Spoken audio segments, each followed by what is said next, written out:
Good evening, I'm Michael Patterson, and you're watching Free Press TV, where truth cuts through the noise.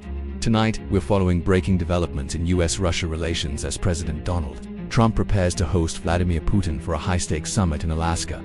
Critics call it historic, others call it dangerous.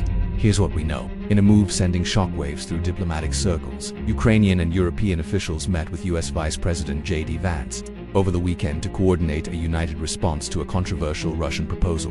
Meanwhile, in Moscow, Russian officials and state media celebrated what they see as a diplomatic win, an agreement for President Vladimir Putin to meet with President Donald Trump this Friday in Alaska. It'll be the first invitation for a Russian leader to visit the United States outside of the United Nations since 2007, and it comes without any clear concessions from the Kremlin over its ongoing war in Ukraine.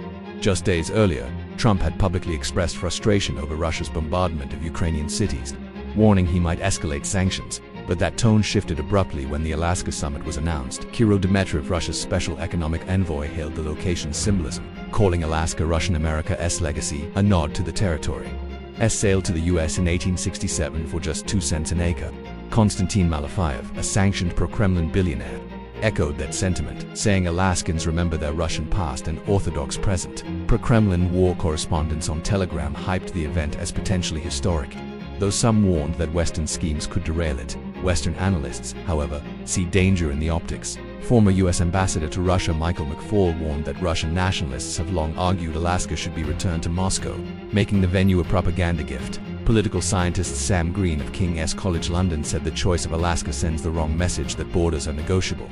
Land can be bought or sold, and imperial claims can be legitimized. The historical parallel is stark. Tsar Alexander II willingly sold Alaska, while Putin has seized Ukrainian territory by force, illegally annexing Crimea in 2014 and claiming for more Ukrainian regions in 2022 in recent weeks.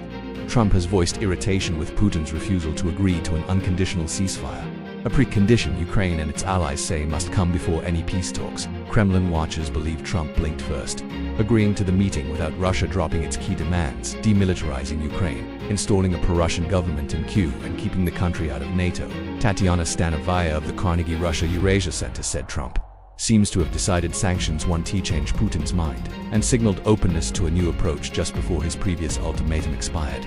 Inside Russia, a former senior Kremlin official claimed Moscow is moving toward a temporary ceasefire, not peace, to buy time for the Ukrainian elections that could produce a more Kremlin-friendly government. Following Vance's talks with European and Ukrainian leaders, Britain, France, Germany, Italy, Finland, and Poland, along with European Commission President Ursula von der Leyen, reaffirmed support for President Volodymyr Zelensky and rejected any Russian attempt to redraw borders by force. A US source familiar with discussions said Putin hinted at halting attacks in Ukraine's Zaporizhia and Kherson regions, a suggestion Americans interpreted as a withdrawal offer.